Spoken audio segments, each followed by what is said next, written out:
Let's book the next 5 years of Joe Gacy's WWE career. Following the 2024 SummerSlam, Joe Gacy would make his main roster debut joining the Smackdown brand. Initially portraying a charismatic and approachable persona, Gacy's demeanour would gradually change over the weeks, as he begins to display a more mysterious side, frequently lingering from afar during backstage segments. He would play mind games with some of the superstars, causing them to act uncharacteristically. Gacy's influence on the SmackDown roster would not only impact the superstars, but also the general manager of SmackDown, Nick Aldis. Heading into Survivor Series War Games, brand warfare between Raw and SmackDown would reach its boiling point. To end the tensions between Adam Pearce's Raw and Nick Aldis' SmackDown, Triple H would announce that the two brands will go head to head in a War Games match, and the losing brand's general manager will be relieved of their duties.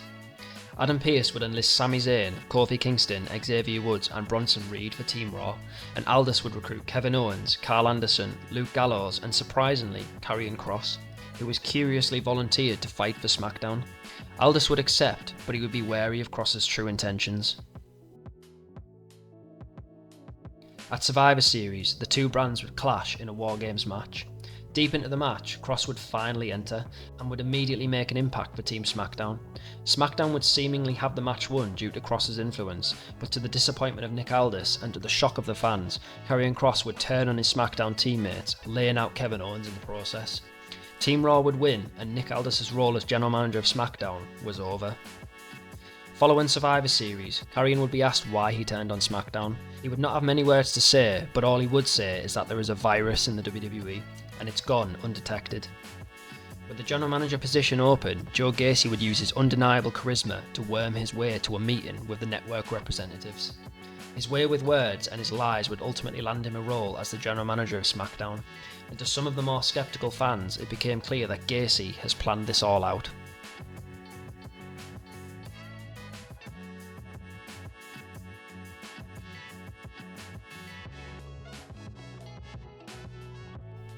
The Royal Rumble would arrive and Karrion Kross would hit the jackpot by receiving the number 29 spot in the match.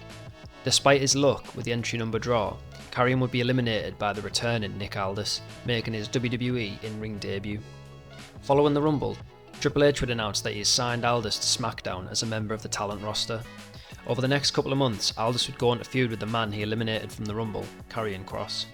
During the rivalry, Aldis would accuse Kross of being an ally of the general manager, Joe Gacy, and believes Gacy had something to do with why Karrion Kross turned on SmackDown at Survivor Series. He also insinuated that Gacy infiltrated the Royal Rumble draw to give Kross the number 29 spot. Gacy would deny the claims, stating that Aldis has made this up in his head, and should focus on the Elimination Chamber qualifying matches. Aldis would be booked to face Karrion Kross in a Chamber qualifying match on SmackDown. He would almost have the match won, but the lights would go out. When they came back on, Aldis was laid out in the middle of the ring, and the Authors of Pain would be stood on the stage, notably without their manager, Paul Ellering. Kross would proceed to make the cover to win the match. Determined to reveal the truth about Gacy and Kross's alliance, Aldis would call out Gacy and Kross to the ring. Aldis would accuse Gacy of manufacturing a plan to get himself into a position of power that involved Karrion Kross. Gacy would deny the claims, but Aldis would have one more card to reveal. Aldis would reveal that he has received information from someone in the Final Testament circle. Aldis would bring out none other than the manager of AOP and member of the Final Testament, Paul Ellering. Paul would reveal that Gacy masterminded a plan to benefit both Gacy and Kross. The partnership between the two put Gacy into a position of power on SmackDown and also helped Kross's position on the SmackDown roster. Ellering would state that he did not appreciate that Kross worked with Gacy behind the Final Testament's back and said he does not trust Gacy. He proceeds to call Gacy the poison. Gacy responds by pleading guilty to the allegations and stating that he is not the poison, he is the virus, before he and Kross lay out Aldis in the ring with a brutal double team move.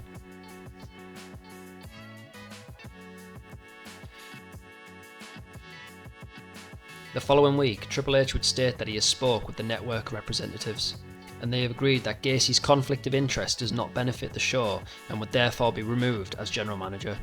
He would go on to announce that Nick Aldis is reinstated as the GM and leaves it up to Nick on what he wants to do with Gacy.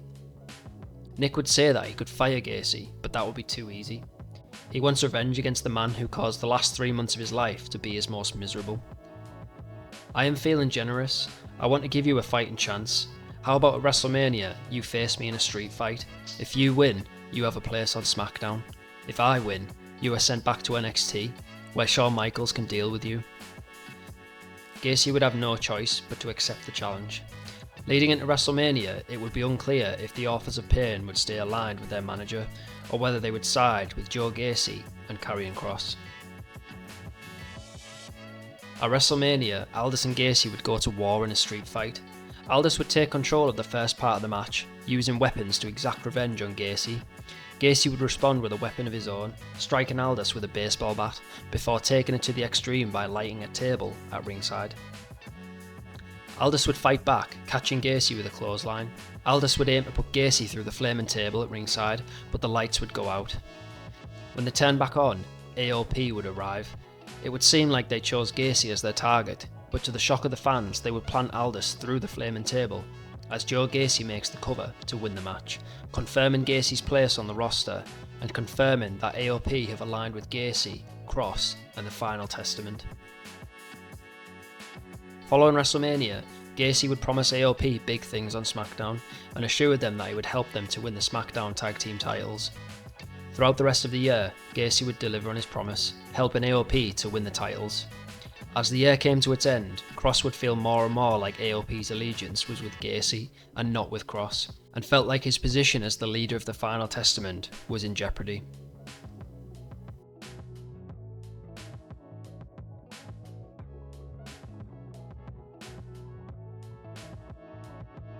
As the 2026 Royal Rumble came around, all 4 members of the Final Testament would enter the Royal Rumble match.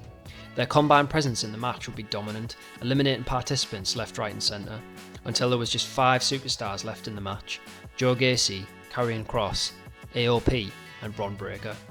Kross would step forward as he urged Breakker to make his move. The camera would pan to Gacy as he signals to Rezar.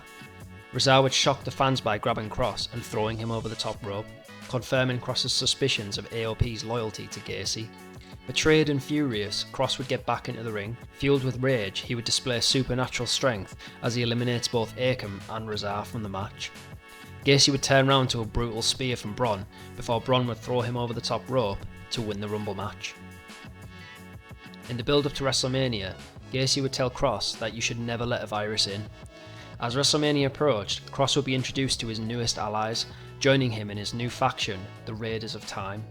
Kross would be joined by Eric and Ivar in his quest to defeat the Final Testament. At WrestleMania, the 2 teams would clash in a 6-man tornado tag street fight. The Raiders of Time would make their way to the ring, looking like Viking marauders that have travelled through time to the present day, and the Authors of Pain and Joe Gacy of the Final Testament would arrive with an intent to write their newest chapter. The 2 teams would go to war at Mania. In the final stages of the match, Kross would lock in the cross jacket on Gacy, and with the Authors of Pain occupied with the Raiders, he would tap, and the Raiders of Time would get the W at WrestleMania.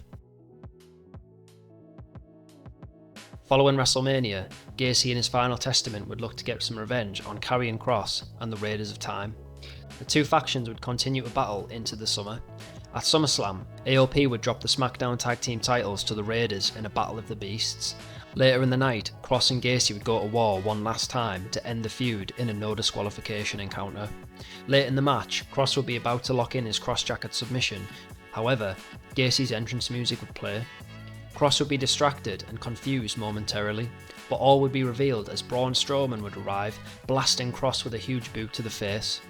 Strowman would land a running power slam on Kross before Gacy makes the cover to win the match, ending the war once and for all. The following week on SmackDown, Gacy would introduce Strowman as the newest acolyte of the Final Testament.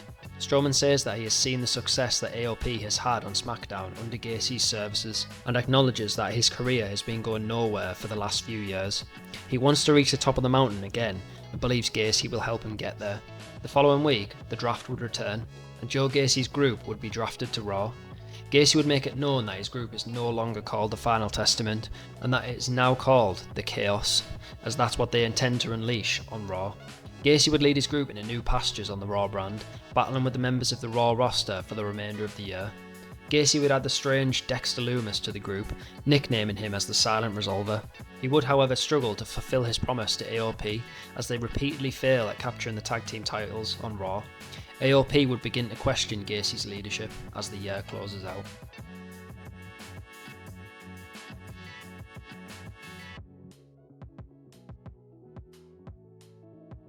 At the 2027 Royal Rumble, Gacy and Lumis will be at Strowman's side as he battles current two-time champ Seth Rollins for the World Heavyweight Championship. Their presence at ringside would be enough to influence the match, as Gacy would distract the referee momentarily, allowing Dexter Lumis to blast Rollins with a bat at ringside. Strowman would land his running power slam to pin Rollins and to win the World Heavyweight Championship. At the Showcase of the Immortals Wrestlemania, Rollins would attempt to regain his World Championship, but he knows the challenge that lies ahead. Before the world title encounter, Gacy would accompany AOP to the ring for their Raw Tag Team title match. Despite their differences in the last few months, and AOP's lack of faith in their leader, it would seem as though Gacy will be there to support AOP. However, during the match, Gacy would walk out on AOP, which would throw them off their game, and the distraction would ultimately cost them their match for the titles. Later in the night, Lumis and Gacy would accompany Braun Strowman to the ring for his world title defence against Seth Rollins. The Authors of Pain would make their way out to the ring in a hunt for Joe Gacy. AOP would turn face to help their former ally Seth Rollins and would fight Gacy and Lumis to the backstage area. Abandoned, Strowman would take his eyes off the prize for just a moment, allowing Seth to land a curb stomp to the big man to win back his World Heavyweight title. Following WrestleMania, Strowman and Lumis would continue to feud with AOP, and Gacy would set his sights on Seth Rollins and his World Heavyweight title. He would get his match for the title at SummerSlam as he battles Rollins one-on-one for the first time. On his way to the ring, Rollins would be attacked by Dexter Lumis in a targeted attack on his leg prior to his title defence. Rollins, being the fighting champion he is, refuses to back down and agrees to defend his title against Gacy. Gacy would target Rollins' leg throughout the match, and Rollins would try to fight back, but Gacy would land his new finisher, the Uranagi side slam, to Rollins, before following up with a rolling deathlock. To prevent a serious injury, Rollins would be forced to tap. Joe Gacy would win the World Heavyweight Championship. Throughout the rest of the year, the Chaos would run wild on the Raw brand. Gacy as the World Heavyweight Champion, and Strowman and Lumis as the Raw Tag Team Champions after recently winning the belts on Raw. Rollins would be out of action since SummerSlam to heal his kayfabe injury, and with the Royal Rumble drawing near, rumours begin to circulate of his impending return.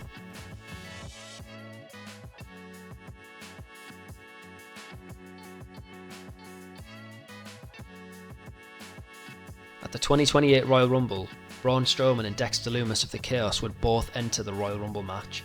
Gacy's plan is to have either Strowman or Lumis win the match and head to WrestleMania to face the Universal Champion.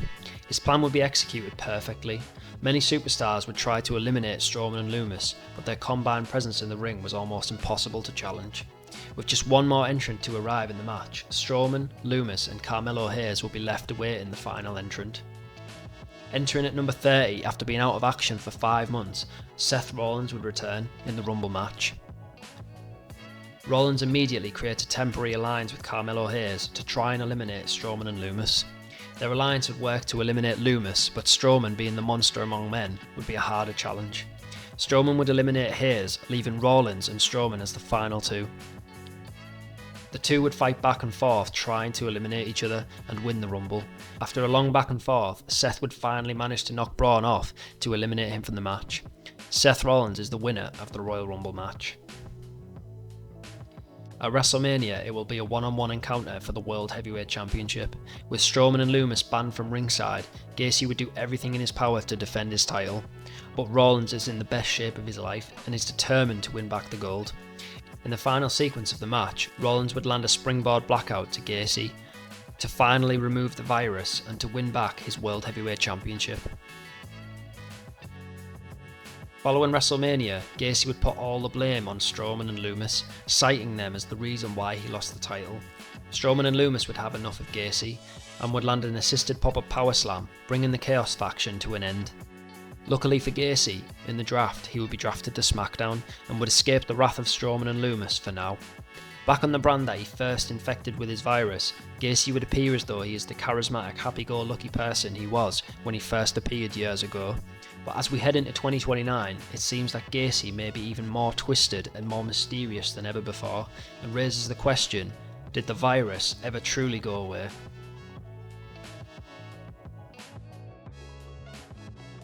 Be sure to leave a like on the video and subscribe to the channel if you haven't already, and please comment below which superstars 5 years you want to see next on the channel.